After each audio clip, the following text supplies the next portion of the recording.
Welcome to Islomania, where islands aren't just destinations. They're living legends waiting to be whispered. Imagine yourself as a lone voyager, your sail catching the trade winds of the South Pacific, guiding you to a chain of volcanic enigmas rising from the deep blue. These are the Marquesas Islands, a far-flung archipelago in French Polynesia, scattered over 1,050 square kilometers, more than 1,300 kilometers from Tahiti, home to just 9,300 guardians of ancient Polynesian ways. Only 6 islands pulse with human life, each a chapter in an epic saga of fire-born lands, daring migrations, vibrant rituals, and wild wonders. But listen closely, I've unearthed a secret. On one misty isle, a tormented painter and a soulful singer found their eternal haven, their graves drawing seekers like moths to a flame. As we embark on this tale, we'll chase the echoes of ancient ruins, trace the bold lines of tattoo art carved into wood and skin, and let the island's stories unfold like waves upon the shore. Ready to set sail? Hit that like button, and if you're ready, our journey begins with a gentle embrace. As your canoe kisses the sands of Tahuata, the smallest inhabited jewel at 69 square kilometers, you feel the island's quiet magic envelop you, like the first light of dawn painting the sea gold. Here, cliffs rise as protective sentinels, reaching 1,050 meters at Tumu Ufa, their basalt faces sculpted by eons of wind and wave, creating hidden bays where turquoise waters cradle secrets. In Vaitahu Bay, for instance, calm anchorages once welcomed weary travelers, while Hanamoenoa Beach's powdery shores invite you to linger, the trade winds whispering through valleys that shift from arid scrub to lush groves heavy with fruit.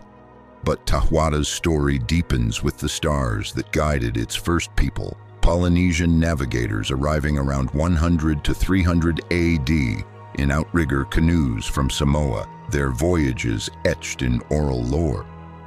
In 1595, Spanish explorer Álvaro de Mendaña stumbled upon this paradise, his crew clashing with curious locals in skirmishes that birthed tales of iron and fruit exchanges, forever altering the island's path.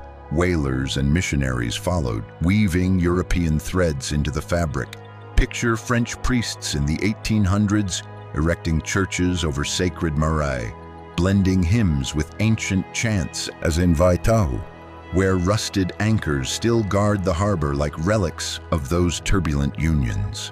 In this embrace, culture blooms like the island's hidden orchids. Artisans in Hapatoni village carve bone pendants with swirling shark motifs, each piece a family's epic of strength and sea journeys, echoing the tattoo art that revives after colonial shadows, bold geometric patterns inked as badges of heritage, like a fisherman's sleeve tracing his lineage.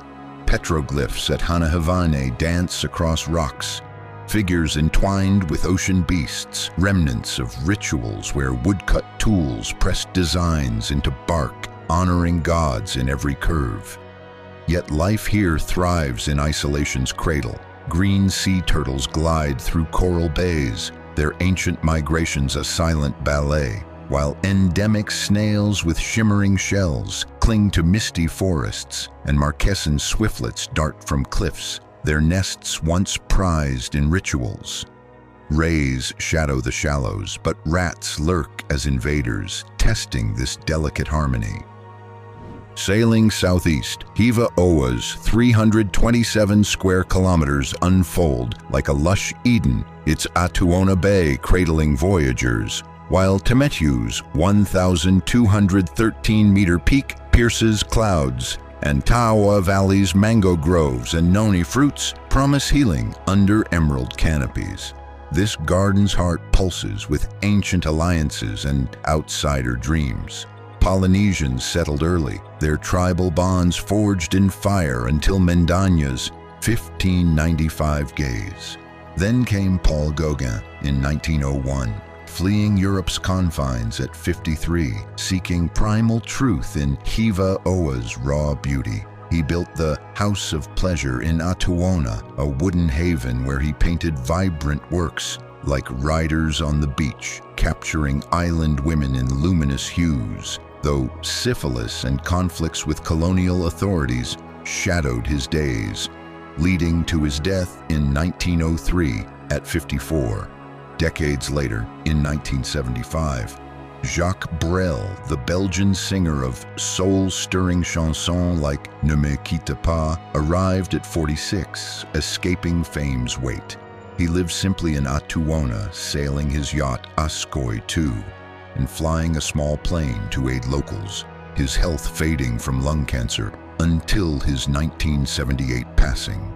Their graves in Calvary Cemetery, adorned with flowers, draw pilgrims, their legacies woven into the island's lore. Gauguin's bold colors inspiring local artists, Brel's melodies echoing in festival songs. At the heart of it all broods Takai, the mightiest tiki in the Marquesas, an 8-foot sentinel in the Puamau Valley, named for a legendary warrior chief, whose spirit is said to rumble in the thunderheads above. Carved in the round from a single volcanic slab, his form looms over a mie, a sacred precinct of moss-draped altars and petroglyphs depicting birdmen soaring on voyages to the stars. Visitors swear they feel it, a shiver of energy, the mana coiling like smoke from an unseen fire, as if Takai guards not just the site, but the very breath of creation. Nearby, in the haunted Upeke archaeological complex, one of only 7 Marquesan sites vying for UNESCO World Heritage status, over a dozen tikis emerge from the undergrowth like ghosts risen from slumber. Some squat in bas relief on flattened rocks, their faces twisted in eternal vigilance. Others, like the 4-foot guardian on a sacred slab, merge with the earth, their limbs overgrown with ferns that whisper of rituals long silenced. These aren't isolated idols, they're woven into a tapestry of ruins, crumbled dance floors etched with spirals of migration, stone house foundations called pepe, where nobility once feasted on roast boar and poi, and hidden caves flickering with torchlight shadows of ancient tattoos mirroring the carvings. The Hiva Oa flycatcher trills in canopies. Humpback whales breach with calves in migratory waltzes. Rare palms sheltering unique insects in an endemic tapestry. Northward, Huka's 83 square kilometers whisper of untamed freedom. Plateaus stretching under Hitikau's 857-meter gaze. Arid plains giving way to cliffs and coves like Vaipaye, where winds sculpt acacias into living sculptures. Echoes of early Polynesians resonate in dense ruins, their isolation sparing them heavy European scars, Mendanya barely brushed by, leaving Marae in Hokatu as pure portals to ceremonies past. The Vaipae Museum guards carve tikis with protective curls, woodcut echoes of tattoos, while horse breeders gallop across plains, channeling ancestral hunts in rhythmic thunders. This is the island where the wild horses reign, their hooves thundering across sun-baked plateaus, like echoes of ancient gods galloping through the clouds. Known across the archipelago as the Island of Horses, Huka harbors over 1,000 of these fierce, free spirits, outnumbering its mere 500 souls by 2 to 1, their manes whipping in the trade winds as they roam valleys scarred by lava and crowned with thorned scrub. Pou rises like a cathedral of stone, its 105 square kilometers crowned by Mount Oav at 1,232 meters, basalt spires piercing skies, valleys like Hakahau lush with copra under nourishing rains. Tribal wars once thundered here before Mendanya's naming, missions in the 1800s harmonizing faiths in valley churches with hybrid songs. Stone carvings mirror tattoo swirls, petroglyphs in Pou narrating voyages, each etch a voyager's diary. The Pou monarch bird sings rare defiance in highlands, orchids blooming as isolated jewels.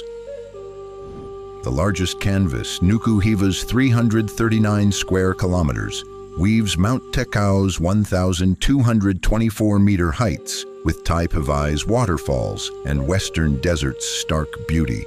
Melville's Taipi adventures in Taipavai valleys, inspired cannibal myths, post-settlement, annexation's diseases weaving sorrow into survival. Tahuata platforms host ancient ruins, tattoos and woodcuts dancing in festival's geometric fury. In the sun-drenched islands of the Marquesas Islands, where the ocean whispers ancient secrets to the shore, there lived masters of ink known as Tuhuna Patutiki, the revered tattoo artists whose needles danced like storytellers across the skin. Traditionalists believed these artisans carried within them the very essence of the symbols they etched, a deep spiritual connection that transformed mere designs into living tapestries of meaning. Picture one such master, hunched over a canvas of flesh in a thatched hut, scented with frangipani, his eyes alight with visions from the past. With each careful stroke, he wove personal memories and profound truths into the artwork, blending sacred Polynesian icons, swirling waves for life's journeys, fierce sharks for protection, and blooming flowers for renewal, into a unique narrative tailored for the soul before him.